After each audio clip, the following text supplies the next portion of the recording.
사랑하는 성도 여러분, 한 주간도 주의 은혜 가운데 잘 지내셨죠? 오늘도 열왕기상 성경 이야기를 가지고 함께 여러분과 만나는 시간을 갖게 됐습니다.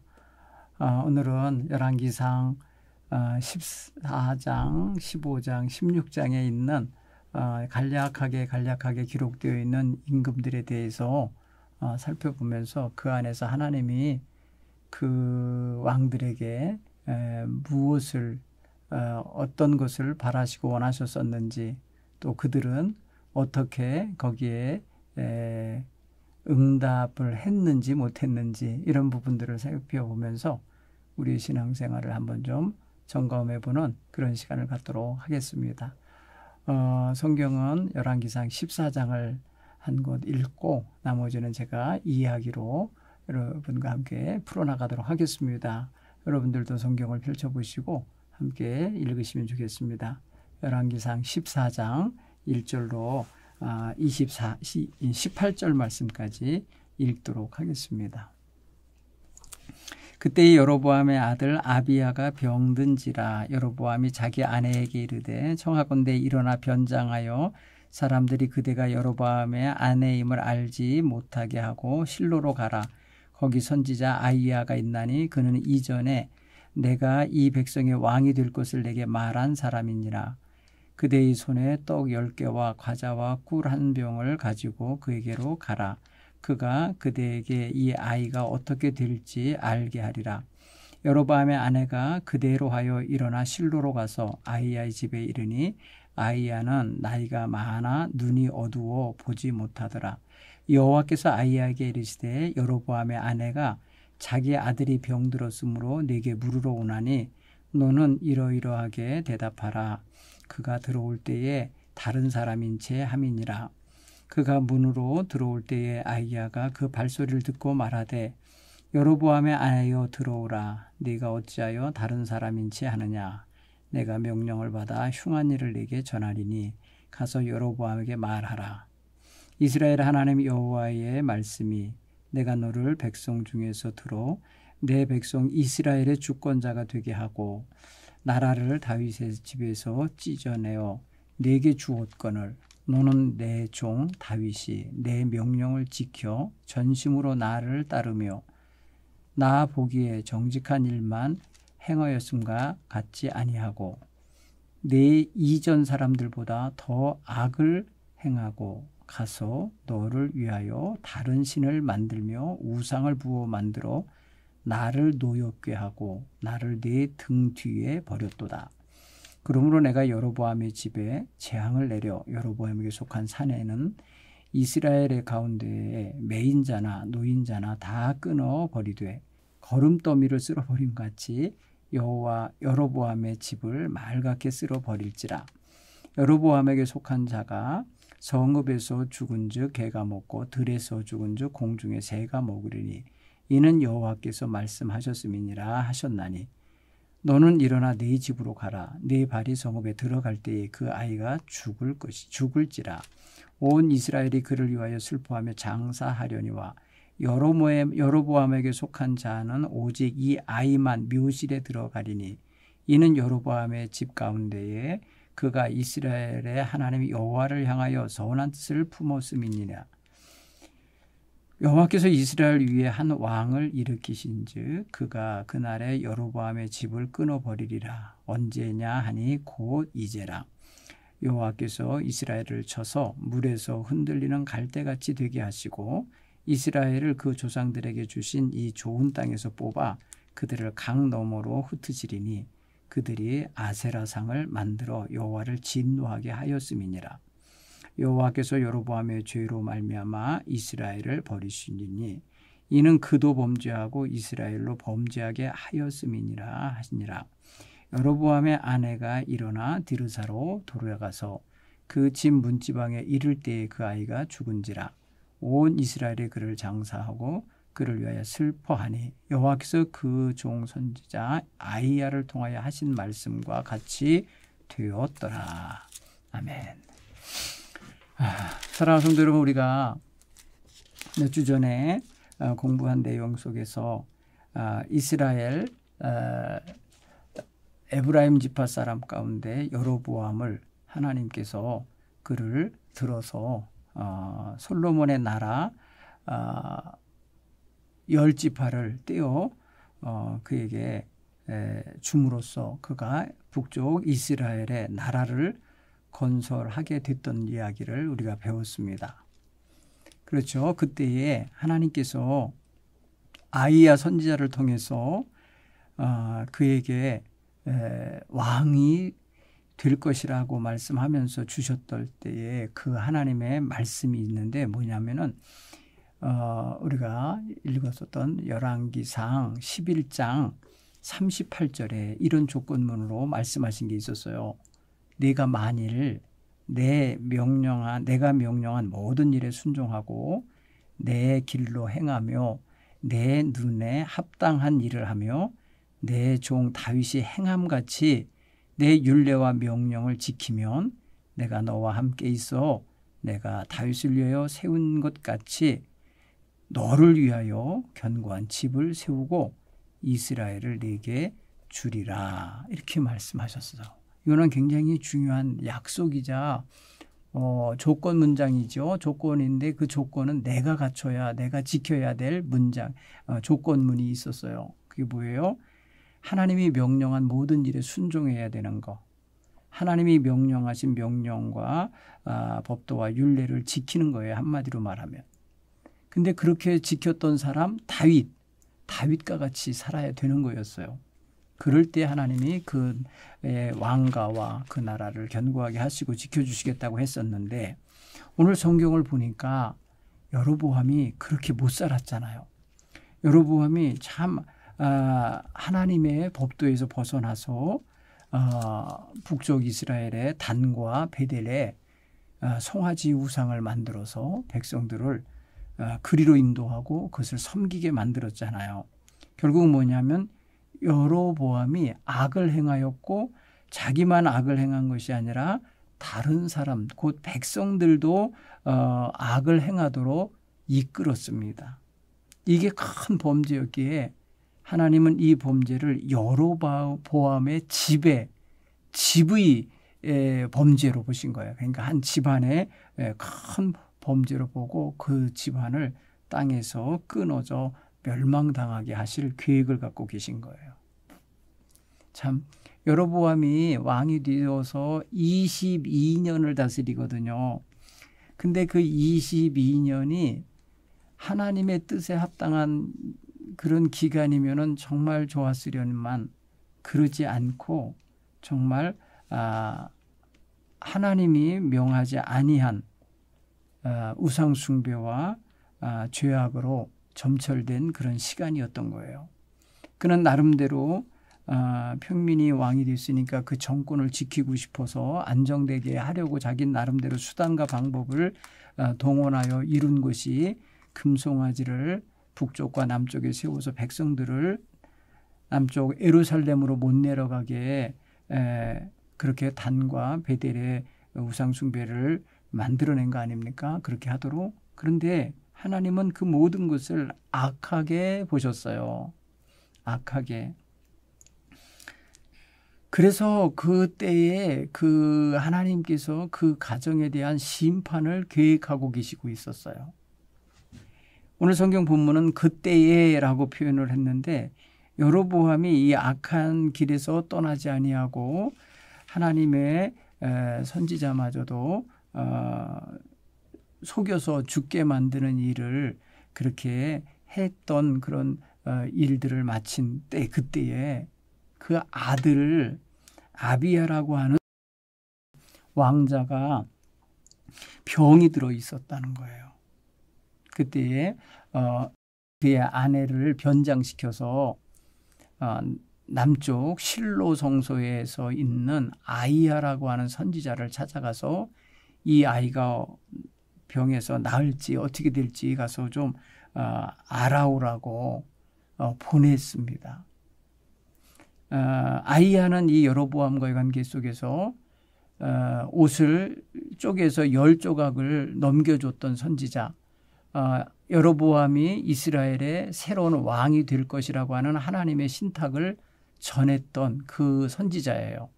그러니까 그 부인에게 말하는 거예요.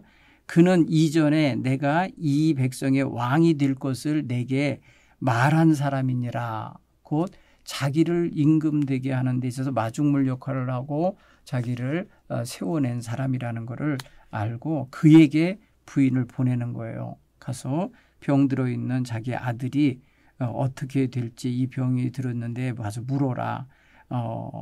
어떻게 될지 물어라 라고 보낸 거예요. 변장을 하고 가지만 하나님은 알아보시잖아요. 그래서 하나님께서는 아이야에게 그 여인이 오기 전에 이미 말씀해 주셔요. 이제 좀 있으면은 여로보암의 아내가 변장하고 다른 사람인 체하고 너한테 올 건데 너는 그 여자에게 이러이러한 말을 해라 라고 하면서 그 꾸밈과 거짓된 어떤 그런 변장을 통해서 오지만 하나님은 그가 누군지 그리고 왜 오는지 말씀하셔 주시는 거예요. 그 병든 아이에 대한 운명을 말씀하는 것이 주가 아니고 그 하나님께서 말씀하실 주된 내용은 여로보암 집안에 대한 심판 선언이에요. 오늘 성경 보면은 여로보암에게 가서 말해라 하면서 7절에 이제 하나님의 신탁이 떨어지잖아요. 이제 이 신탁은 그 집에 내리는 흉한 일이라고 그랬어요. 흉한 일이 내게 전할 건데 그거 가서 여로보암에게 전하라. 이거는 보면요. 이 말을 처음 듣고 받는 사람은 누구냐면 여로보암의 아내잖아요. 그러니까 이 여인은 지금 아들의 병든 것 때문에 왔다가 남편을 비롯한 온 집안이 하나님의 심판과 진노를 받게 될 거라는 소리를 들었으니까 혹대러 왔다가 더 큰 혹을 붙이고 가는 격이 되는 아주 불행한 마음을 갖게 되는 여자가 되고 말아요. 오늘 여기 보면은 이 여인은 아픈 아이의 어머니로서도 괴롭지만은 지금 이렇게 하나님의 심판을 남편의 저지른 죄악 때문에 하나님의 심판을 먼저 받아서 가서 그 심판의 말을 전해 주어야 되는 입장이 됐다는 데 있어서 여인은 굉장히 힘들 거예요. 어려운 거예요. 자, 결론적으로 그 이야기의 내용을 보면은 이 아이가 어떻게 될 건가라고 물어보러 온 거잖아요. 그런데 이 아이는 죽어요. 죽을 거라는 거고 지금 병석에서 못 일어날 거예요. 쾌차하지 못할 거고 죽으면 이 아이는 이제 그 여로보암 왕의 집안 식구 중에 유일하게 무덤에 들어가서 묻힐 아이라는 거예요. 나머지는 하나님께 범죄한 죄로 인해서 무덤에도 못 들어가고 시체가 들에서 죽으면 개들이 먹고 공중에 새가 먹고 성읍에서 죽으면 개들이 먹어치우는 그런 운명에 처할 거라는 아주 불행한 그런 신탁이 임하게 돼요. 결국은 뭐예요? 아이도 죽고 남편도 죽고 그 집안에 있는 모든 남자가 죽는다고 하는 그 집안이 망하게 될 거라는 이야기를 듣게 되는 거예요. 찾아와서 기쁜 소식 들으러 혹시 기대하고 왔는데 어마어마한 심판의 소리를 듣고 가게 되는 거예요. 이유가 있죠. 왜 이렇게 이런 심판이 임했는지 오늘 읽은 열왕기상 14장 10절에 이렇게 말해요. 내가 너를 백성 중에서 들어서 이스라엘의 주권자가 되게 했는데 그리고 나라를 다윗의 나라에서 찢어서 오늘 성경 보면 찢어냈다고 표현해. 찢어서 너에게 주었거늘 이렇게 표현해요. 여러분 이거는 상당히 우리가 조금 이렇게 들을 때에 나라가 찢어졌다. 나라가 분열됐다라고 하는 그런 차원을 좀 찢었다는 표현으로 썼다는 것은 그렇게 보면 저 좀 실감나는 표현이죠. 그죠? 다윗의 집에서 내가 찢었다라고 표현할 때 이게 찢는다는 표현은요. 히브리어는 카라라고 하는 단어인데요. 이 산산이기 종이를 찢을 때 막 찢는 거 있잖아요. 이렇게 소리 내면서 찢어버릴 때 이거 참 싫어 해갖고 찢어버릴 때 우리가 찢는 그런 표현으로 우리가 이해하면 돼요. 그러니까 하나님이 그 나라를 12조가리로 이렇게 찢었다는 거. 옷을 찢었듯이 행동을 했잖아요. 그 아히야라는 선지자가 그렇게 해서 주었는데, 그렇게까지 해서 주었는데, 너는 내 종 다윗이 내 명령을 전심으로 지키면서 나를 따른 것처럼 너는 따르지 않았다. 내 종 다윗이 내 앞에 정직한 일만 행했는데 너는 그렇게 하지 않았다 하면서 북쪽 임금인데 남쪽 임금이었고 온 이스라엘의 임금이었던 추앙받는 다윗을 샘플로 또 이 사람을 이렇게 판단하신 거예요. 여기 보면은 그가 행한 행동이 있어요. 다윗과 같이 하지 않은 행동이 뭐냐면 너는 이전 사람보다 더 악을 행했고 너를 위하여 다른 신을 만들었고 우상을 부어서 만들든지 깎아서 만들든지 좀 만들었어요. 부어서 다른 신을 만들었고 다른 신을 부어서 만들었고 이거 두 가지 표현을 썼어요. 하나는 나무 같은 그거를 깎아서 만든 게 하나가 있고 금속을 녹여서 부어 갖고 만든 그러한 우상이 있었던 거죠. 그래서 결국은 이게 뭘 했냐면 여호와 하나님 곧 나를 노엽게 했다. 너는 나를 내 등 뒤에 버렸다. 이런 표현으로 오늘 열왕기상 14장 9절에 구체적으로 얘기를 했어요. 여러분 우리가 이런 표현을 이렇게 들으면은 물론 남과 비교해서 비교 열등할 때 기분 안 좋지만은 객관적인 사유가 있어요. 객관적인 자기가 잘못한 것에 대한 거에 대한 구체적인 나열이 나올 때는 근거가 있는 거기 때문에 기분 나쁘만 할 수는 없는 거예요. 아, 내가 그렇게 살았지. 내 삶의 결과가 그거구나 라고 이렇게 받아들여지고 이해되어져야 하는 게 맞는 거예요. 그런데도 사람들은 그것까지도 안 하려고 그러죠. 안 받아들이려고 하죠. 합리화시키려고도 하고 어쩔 수 없었다고 하죠. 그런데 여러분 오늘 우리가 하나님은 지금 기대했던 게 있었잖아요. 다윗의 나라를 솔로몬이 온전히 지켜내지 못하고 마음이 하나님께로 떠나고 이방 여인들이 가지고 온 우상에게 돌아갔을 때 실망하셔갖고 나머지 나라라도 지금 솔로몬에게 불만을 갖고 있었던 세력들을 떼어서 주면서 그들을 통해서 좀 제대로 다윗과처럼 정말 하나님 명령대로 순종하고 그 율례를 지키고 선을 행하고 뭐 이렇게 되기를 기대해갖고 하나님의 기대를 안고 평민 출신의 여로보암이 왕으로 세워진 건데 그만 그가 하나님 보시기에 악을 행하고 우상을 숭배하고 하나님을 노엽게 하고 하나님을 자기 등 뒤로 버려버리는 뒤로 버려버렸다. 등 돌렸다는 뜻이겠죠. 그러니까 결국 뭐예요? 여로보암을 세웠을 때 당시의 임금 솔로몬이 하던 짓을 여로보암도 한 거예요. 결국은 솔로몬보다 낫지 않았던 거죠. 결국은 하나님 실망하신 거예요. 실망한 결과 하나님은 이런 재앙을 내리는 거예요. 10절은 재앙입니다. 그러므로 내가 여로보암의 집에 재앙을 내려 여로보암에게 속한 산에는 이스라엘 가운데 매인자나 노인자나 끊어버리되 거름더미를 쓸어버림같이 여로보암의 집을 말갛게 쓸어버릴 거다. 여러분 이거야말로 그냥 싹 제거하겠다는 그런 의미입니다. 정말 하나님이 택해서 임금 삼았던 사람이 이렇게 하나님의 뜻에 어긋나게 나갔을 때에 하나님은 가차없이 쓸어버리고 제거하시겠다고 이렇게 선포하시는 거 참 무섭죠. 이게 좀 구약에서 나타나는 하나님이 실망하시고 하나님이 속상하셨을 때에 그 진노하셨을 때 나타나는 이러한 심판이 이렇습니다. 결국에는 이 말씀대로 이루어지죠. 그 여자의 발걸음이 그 성읍에 도착했을 때, 그렇죠? 그 집 문지방에 이를 때, 그때부터 이제 그 심판이 시작되는 거예요. 마치 이 여인이 심판을 가지고 오는 여인처럼 돼버려요.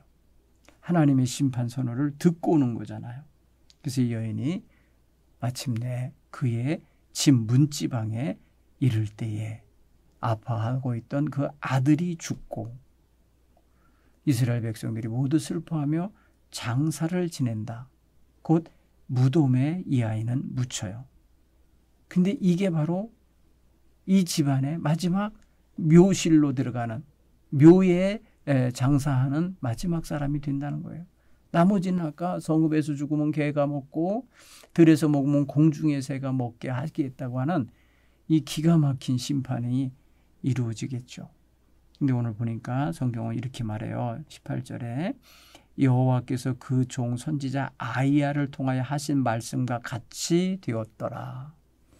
하나님의 심판의 말씀이 이렇게 됐어요. 여러분, 하나님께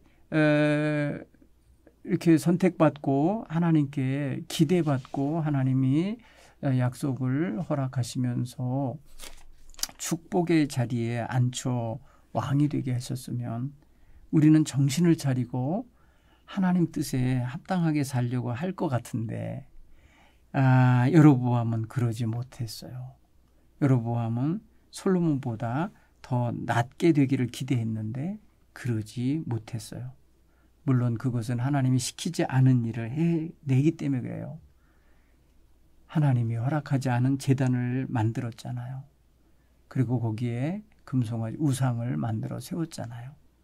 이 송아지 우상을 만들어 세운 것 때문에 백성들이 또 그러한 타락의 길로 가게 만들었잖아요.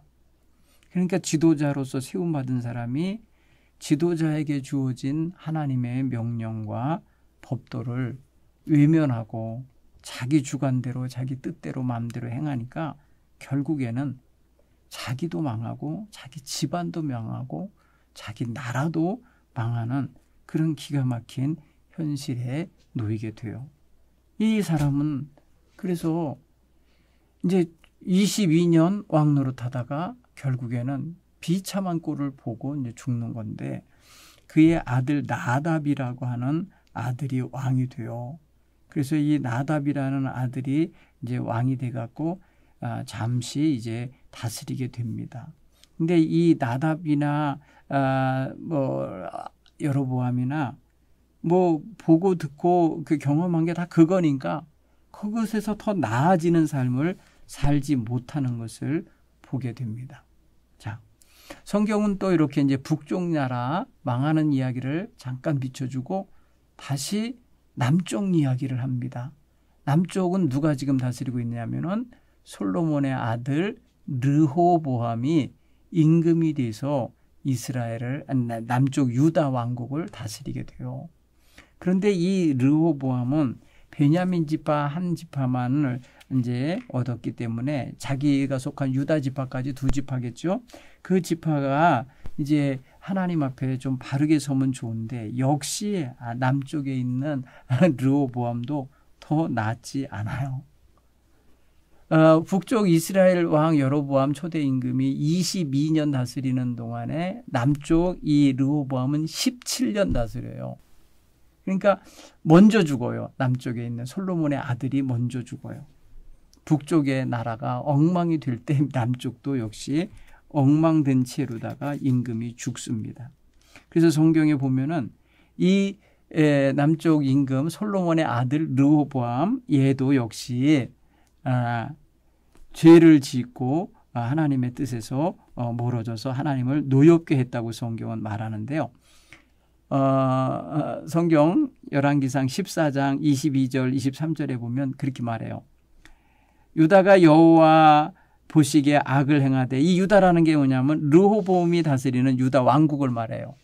왕을 비롯하여 백성들을 다 이제 포함했을 때 유다라고 표현했는데 그의 조상들이 행한 모든 일보다 뛰어나게 하여 악을 행하되 더 뛰어나게 행했다는 거예요.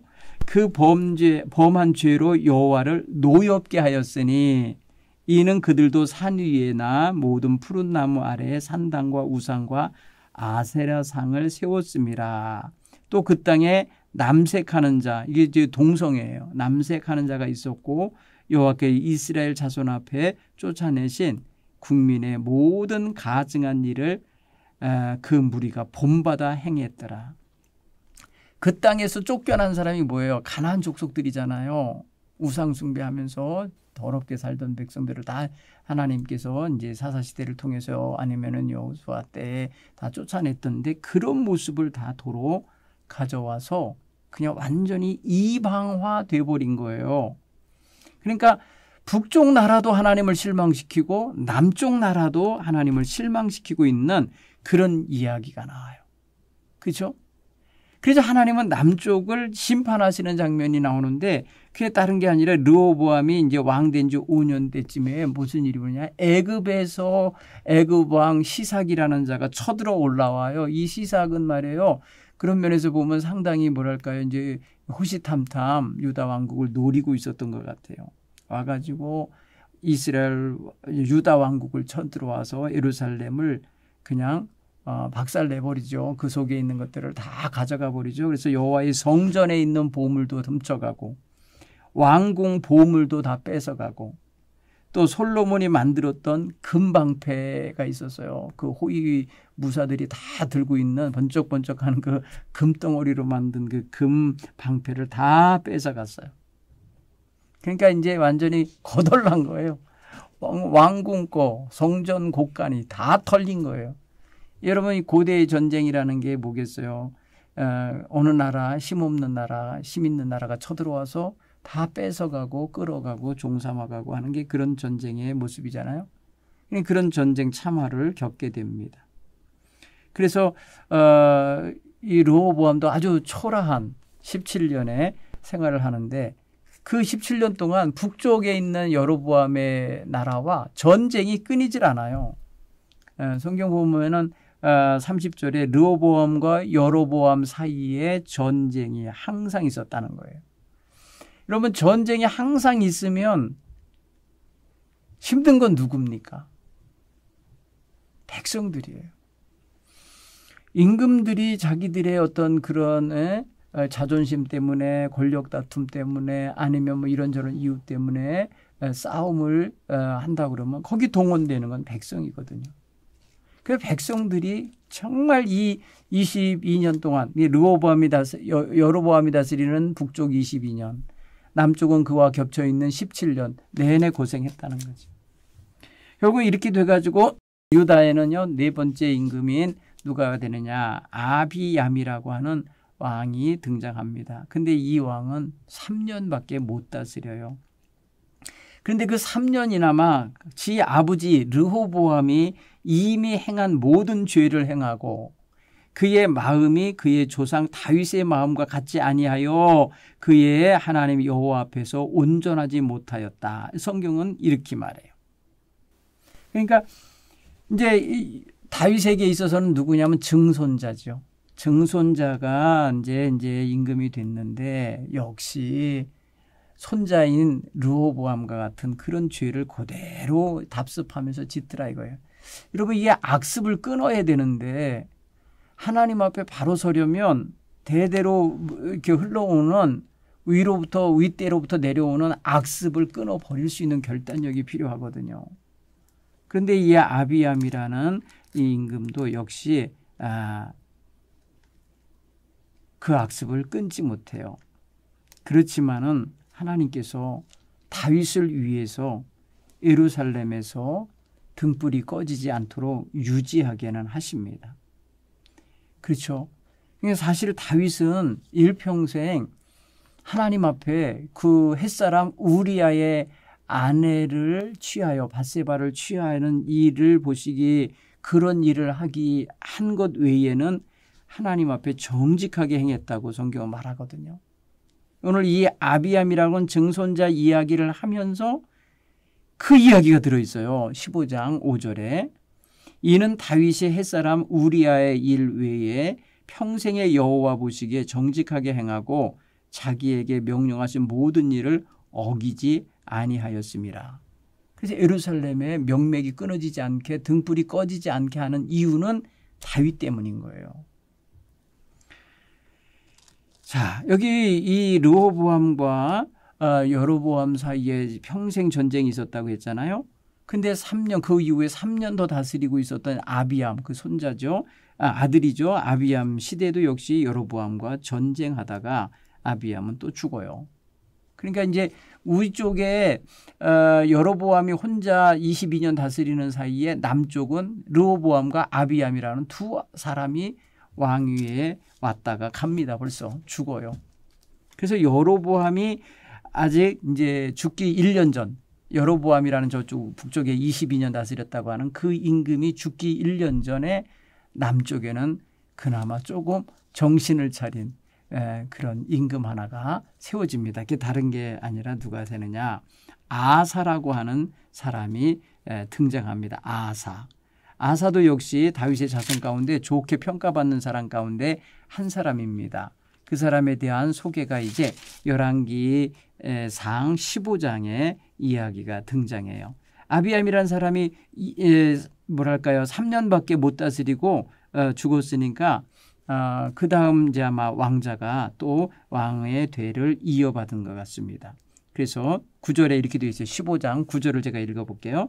이스라엘의 여로보암 왕 제20년에 아사가 유다 왕이 되어 예루살렘에서 41년 동안 다스리니라. 이 사람 길게 다스리는 사람이야. 41년 동안 다스리면 솔로몬보다도 1년이나 더 다스리는 사람인데 아사는 어떤 사람 같이 했냐. 참 성경이 주목해야 되는 것은 앞에 있는 여로보암이나 르호보암이나 아비암이라는 임금들은 다 다윗과 같이 행하지 않았다고 그랬잖아요. 그런데 오늘 여기 15장 11절에 보면 이렇게 말합니다. 아사가 그의 조상 다윗과 같이 여호와 보시기에 정직히 행하여 이렇게 써. 아주 이 레벨이 딱 붙어요. 라벨이 딱 붙는데 다윗의 복제품 같이 쓴 거예요. 그러니까 다윗의 삶을 배운 거예요. 여러분 증조부 아닙니까? 아사는 증조부도 뭐냐 현손이니까 이제 5대 손이니까 다윗보다 한참 후대인데도 그가 다윗과 같이 행한 것이 된 거예요. 왜? 여호와 하나님 앞에 정직하게 행하는 건 그 샘플이 다윗이 있기 때문에 다윗처럼 했다고 성경은 말해요. 그냥 여호와 앞에서 저는 성실했고 진실했습니다. 정직했습니다라고 말하지 않고 꼭 거기에 다윗같이라는 단어가 써 있어요. 다윗같이. 이 아사도 상당히 결단력 있는 행동을 하는 임금이에요. 그 나라에서 그 동성애하는 남색하는 자들 다 쫓아 제거합니다. 그리고 그의 조상들이 세웠던 우상들 다 없애버립니다. 그 조상이라 그러면 할아버지 르호보암, 그다음에 솔로몬, 증조 할아버지요. 솔로몬이 지은 거, 그다음에 르호보암이 저지른 거, 그다음에 아비암이 저지른 거 싹 제거했다는 소리예요. 그리고 그의 어머니, 그러니까 황태후가 될 텐데 이 어머니 마아가가 혐오스러운 아세라상, 여상이에요. 여신 우상이에요. 이거를 섬기고 만들었다라는 거를 알았어요. 그래갖고 그 태후의 위를 폐하고 자리를 뺏은 겁니다. 엄청나게 지금요, 이게 강력하게 말한 거예요. 그의 어머니를 폐위시킨 거예요. 어머니가 태후인데 태후라고 하는 자리에서 제거한 거예요. 이 정도로 우상 숭배를 근절시키려고 했다는 거예요. 그래서 그 우상을 엄마가 만들어 놓았던 그 아세라 우상을 폐하고 또 찢고 기드론 시내가에 가지고 가서 불태웠고 또 산당을 다 산당을 두었대. 산당은 근데 제거를 안 한 거예요. 보니까. 그러나 아사의 마음은 일평생 여호와 앞에 온전했다. 그가 그의 아버지가 성별한 것과 자기가 성별한 것을 여호와의 성전에 받들어 드렸으니 은과 금과 금그릇들이다. 그래서 은과 금과 그릇이었다. 이렇게 표현했어요. 여기 보면은 아사는 그나마 그 짧게 기록되어 있는 거예요. 좋은 임금인데 짧게 기록되어 있어요. 41년 동안 다스렸다고 하는데 굉장히 내용이 좀 짧아요. 아마 이거는 이제 저 역대기서에 가서 읽으면 조금 확장돼 있을 텐데 여러분 한번 이 아사라는 사람을 짧게 기록했는데 기간은 길게 다스린 사람인데 이렇게 짧게 기록했을까 싶으면은 서둘러 지나가고 있는 인상을 받아요. 네. 이 역사 이야기를 쓰시면서 조금 빨리 좀 진행하는 것 같아요. 그래서 아사 같은 분명히 여호와 앞에 정직히 행하였고 하나님 보시기에 일평생 마음이 일평생 여호와 앞에 온전했다고 하는데 많은 치적을 남겼을 것 같은데 이 사람에 대한 자료가 부족했는지 이 아사에 대한 기록이 상대적으로 짧다는 걸 알 수 있어요. 네. 그다음에 그가 또 이런 일을 했었어요. 또 아사가 이제 임금으로 41년을 다스리니까 북쪽에 또 임금들이 얼마나 많이 그 사이에 바뀌겠어요. 그죠? 바뀌게 되는데 그 북쪽의 여로보암과 그 여로보암의 아들 나답이 이제 다스린 기간이 끝나고 났을 때에 그가 이제 거기서 정권이 바뀌어요. 그 집안 식구가 아닌 바하사라고 하는 사람이 또 임금으로 등장하게 됩니다. 그 북쪽엔 그런 차원에서 보면은 그 나답 임금이나 이런 사람이 악한 짓을 행하기도 했지만은 그 행한 것에 대한 하나님의 심판이 그의 집안에 임하게 됨으로써 바하사라는 사람에게 정권이 이양됩니다. 여러분 열왕기상 15장 중반부에 25절 이하에 나오는데 제가 이렇게 읽어볼게요. 유다의 왕 아사 왕 둘째 해에 여로보암의 아들 나답이 이스라엘 왕이 되어 2년 동안 이스라엘 다스렸다. 짧게 다스리죠. 그 집안. 왜냐하면 그 집안 식구들 하나님의 심판의 대상이잖아요. 그죠? 여로보암의 집에서 난 자는 사내들, 자유한 자나 뭐 매인 자나 다 이제 죽게 될 거라고 그랬잖아요. 근데 보니까 2년밖에 못 다스려요. 그 아들이 임금이 돼서. 그래서 2년 동안에 뭘 했다냐면 26절에 보니까 그가 여호와 보시기에 악을 행하였다. 그의 아버지의 길로 행했다. 그가 이스라엘을 범죄하게 한 그 죄 중에 행하였다. 성경은 이렇게 삼중의 어떤 죄악에 대한 이 옷을 입혀버려요. 삼중에. 그러니까 이 사람도 역시 못 벗어난 거예요. 이 나답이라는 사람도 아버지 여로보암의 영향하에서 죄악된 길로 가는 삶을 배워요.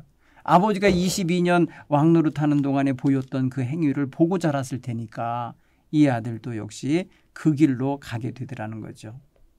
그때에 이제 모반이 일어납니다. 북쪽에는요. 그 아버지와 아들 사이에 정권이 이양되는 게 순조로운 길로 가지 않고 힘 있는 자가 왕의 자리를 빼앗는 그런 어떤 반역과 모반 그리고 이게 이 혁명 이런 것들이 일어나서 정권이 바뀌는데 바로 나답의 다음에 등장하는 사람이 바로 그런 사람이 등장합니다. 그래서 바하사라는 사람이 등장하게 되는데 그 바하사라는 사람은 이사갈 족속의 사람인데 그가 아이야라는 사람, 아이야의 아들이라 그래요. 그가 이스라엘 왕 나답을 반역하고 모반하고 그 자기가 대신 왕이 되기 위해서 나답이라고 하는 왕을 죽여요. 자기 나라 임금을 죽여요. 그리고 난 다음에 자기가 왕의 자리를 차지합니다. 자, 28절에 그렇게 되어 있어요. 유다 아사 왕 셋째 해에 바하사가 나답을 죽이고 대신 왕이 되고 이 북쪽에 왕 교체되는 장면이에요.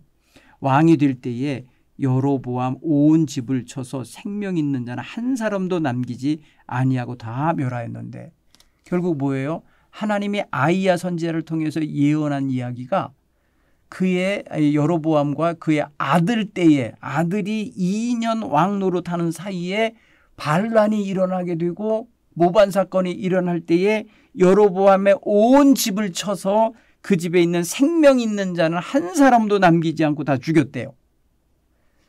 이거 이제 아주 어마어마한 피바람을 일으키며 나라를 가로채는 거예요. 바하사라는 자가.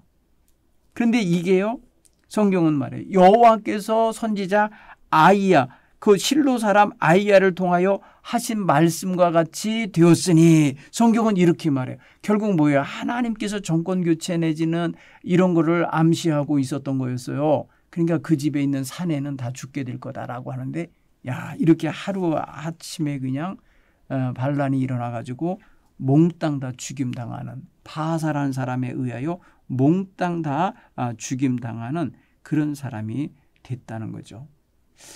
이걸 보면은 참 하나님이 역사를 바꾸고 계시는 거 보면은 아주 순식간에 바꾸신다라는 걸 알았어요. 그 이유를 얘기를 해요. 그 여러분의 여로보암과 그의 집이 망하게 되는 거 있잖아요. 그게 뭐냐면 여로보암이 하나님께 범죄했고 이스라엘을 범죄하게 한 죄로 말미암음이며, 그가 이스라엘의 하나님 여호와를 노엽게 한 일 때문이었다는 거예요. 성경은 분명히 토를 달아요. 왜 하나님이 세운 집을 벌하셔? 이렇게 의문할 수 있는 그러한 의문의 답을 내는 거예요. 여로보암이 여호와께 범죄했다. 범죄지만 한 게 아니라 온 이스라엘로 하여금 범죄하게 만들었다. 그게 여호와 하나님을 노엽게 했다. 그래서 하나님께서 바하사라는 사람을 통해서 그 집을 심판하면서 나라의 왕권을 바하사라는 사람에게 넘어가게 했다는 거예요. 바하사라는 사람은 24년간을 다스려요. 24년간을 다스렸다는 건 그 역시 또 역시 영향력 있게 그 나라를 이끌어갔다는 사실인데, 성경은 희망을 안 가져요. 이 바하사라는 사람 역시 하나님이 그냥 뭐랄까요, 지저분한 거 치우는 걸레로 쓰신 거 정도밖에 안 돼. 그 역시 더러워. 그래서 뭐라고 성경은 34절에 이렇게 표현했어요. 바하사가 여호와 보시기에 악을 행하여 여로보암의 길로 행하여 그가 이스라엘에게 범죄하게 한 그 죄 중에 행하였더라. 못 벗어나요. 그러니까 죄악에서 나온 자가 또 죄 짓는 거예요. 결국은 죄의 문화 속에서 사는 자가 또 죄 저지르는 것이 자연스러운 거였어요. 그러니까 바하사 역시 24년을 다스리는 임금이 되지만 역시 자리만 차지하고 있었지만 하나님 앞에 옳다 인정받는 게 아니에요.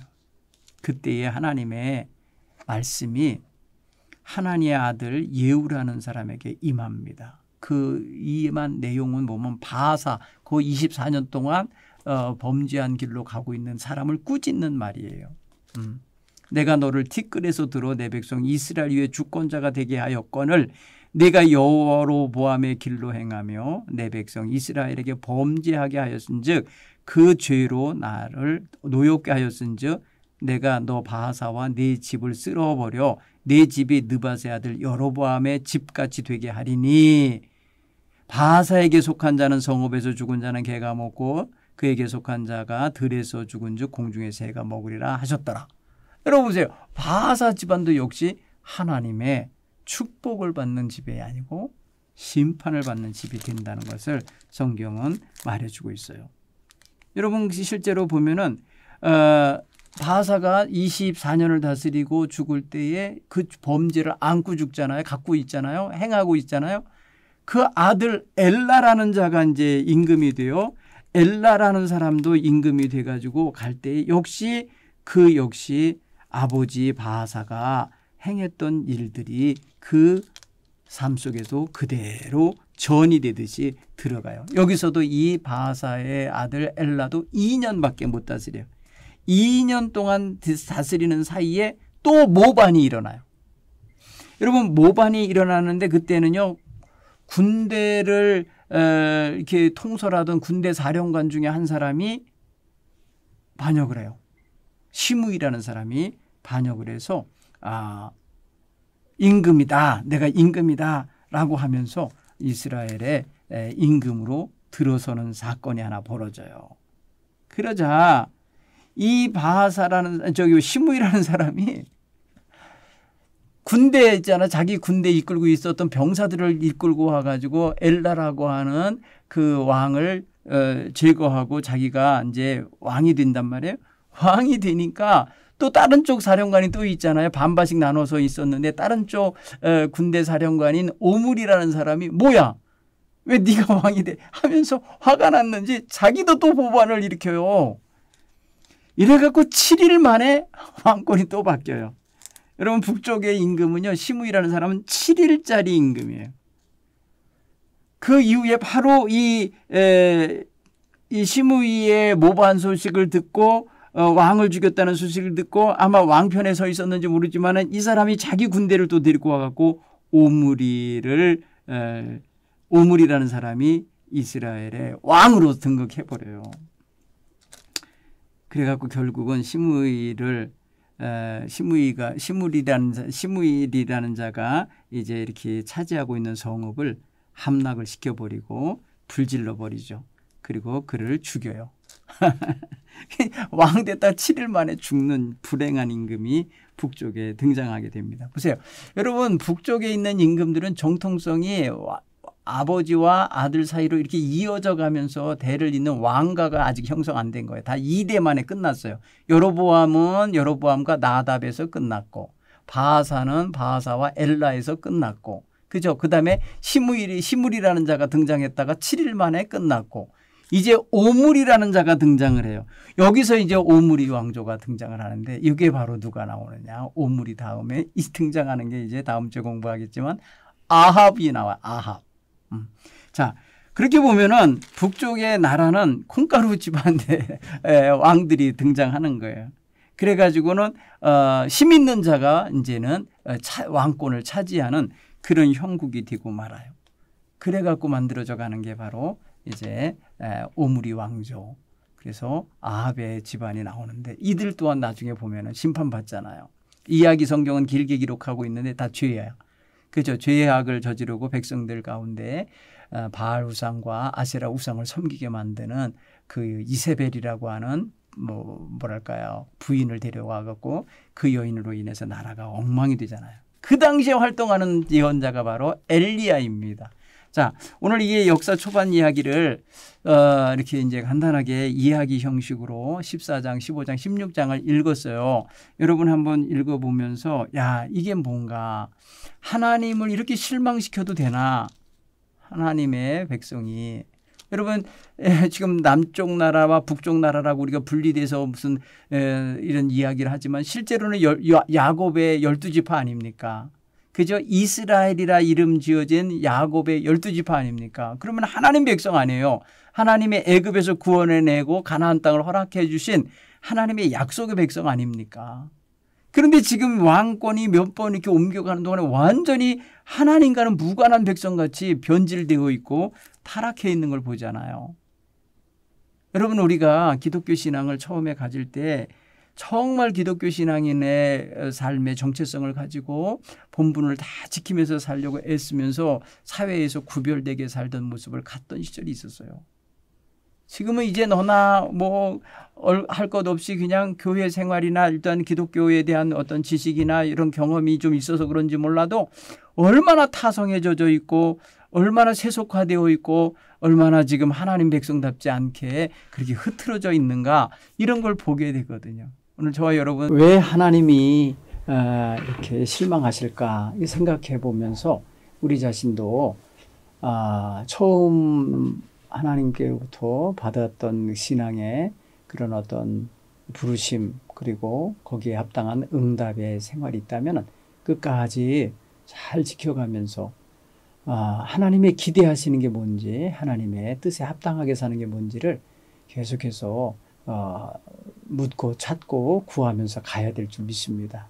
오늘 이번 성경 공부를 통해서 하나님을 실망시키고 진노를 사게 됐던 그런 임금들을 살펴봤지만 우리의 삶이 그것과 비교되어졌을 때에 정말 더 나았다면 다행이지만 이렇게 하나님을 실망시키는 면이 우리의 삶에도 있다면 고쳐갈 수 있는 그런 신앙의 지혜가 있기를 바랍니다. 우리 다음 주에 다시 만나서 공부하도록 하겠습니다. 고맙습니다.